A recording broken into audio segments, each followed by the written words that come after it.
Employment नहीं होगी तो लोग क्या करेंगे, दूसरे देशों में जाएंगे, लेकिन वो देश हमारे लिए कितना अच्छा है ये हमें नहीं पता। After going there people are suffering there. So this was happening in this is happening in Saudi Arabia. अब ये देखिए यहाँ पर और क्या पॉइंट्स हैं उसमें। हमारे पास वहाँ पे रिलीजियस फ्रीडम जो है वो रेस्ट्रिक्टेड है। इस्लाम जो है वो एक स्टेट रिलीजन है वहाँ का, और इसके अलावा कोई और रिलीजन्स आपके पास प्रैक्टिस करने की भी आज़ादी नहीं है। वुमेन की तो खैर बात ही छोड़ दीजिए, जब मर्दों को ही इतनी प्रॉब्लम्स है तो वुमेन की क्या बात करें।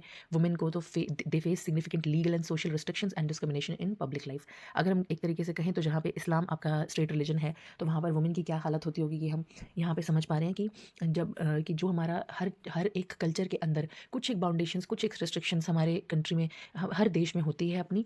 तो अगर हिंदू रिलीजन की हम बात कर रहे हैं तो हिंदू रिलीजन में पर्दा सिस्टम, सती प्रथा and all this things were there. धीरे धीरे करके वो चीज़ चेंज हुई है। Same goes with Islam. अगर उसकी बात कर रहे हैं तो उसमें भी बहुत सारे ऐसे कल्चरल चीज़ें हैं हमारी वो जो धीरे धीरे करके चेंज हो रही हैं, but still there are many countries who are not changing themselves. Certain laws and practices they treat women differently from that of men. This was happening in Saudi Arabia. It is still there, और वो तब भी चल रहा था, वो आज भी चल रहा है, because any kind of revolution, any kind of change, it is very difficult for anyone to do. बहुत ही मुश्किल होता है, उसके लिए काफ़ी स्ट्रगल करने के बाद ही आपको किसी भी तरीके की आज़ादी मिलती है। Ethnic massacre in Kosovo, what is this. अब कोसोवो क्या है, ये एक प्रोविंस है, प्रांत है। प्रांत हम ये कह सकते हैं कि हम स्टेट नहीं कह सकते, बट एक प्रांत।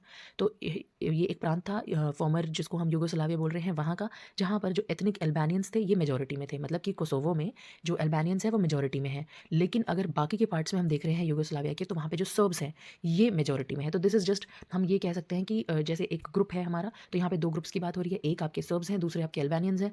अब जो वहाँ का जो प्रोविंस है, जो मेजर जो वो फॉर्म करता है यूगोस्लाविया का जो एक प्रोविंस है कोसोवो, वहाँ पर जो अल्बानियंस हैं वो मेजॉरिटी में है, और बाकी के पार्ट्स जो यूगोस्लाविया के हैं वहाँ पे सर्ब्स जो हैं वो मेजॉरिटी में है। तो अब यहाँ पे टाइम आ जाता है स्लोबोदान का। स्लोबोदान जो मिल स्विच है, उनके टाइम पीरियड में क्या होता है कि कुछ ऐसी पॉलिसीज़ बनाई जाती हैं जिसमें कि जो सर्बियन डोमिनेशन है वो, उसका डोमिनेशन बढ़ जाता है, और वो लोग क्या करते हैं, अल्बानियन पॉपुलेशन को बहुत ही ज़्यादा टारगेट करने लग जाते हैं। जैसा हम यहाँ पे देख पा रहे हैं that shrubs were in majority in other parts of Yugoslavia. तो अब यहाँ पर टारगेट किसको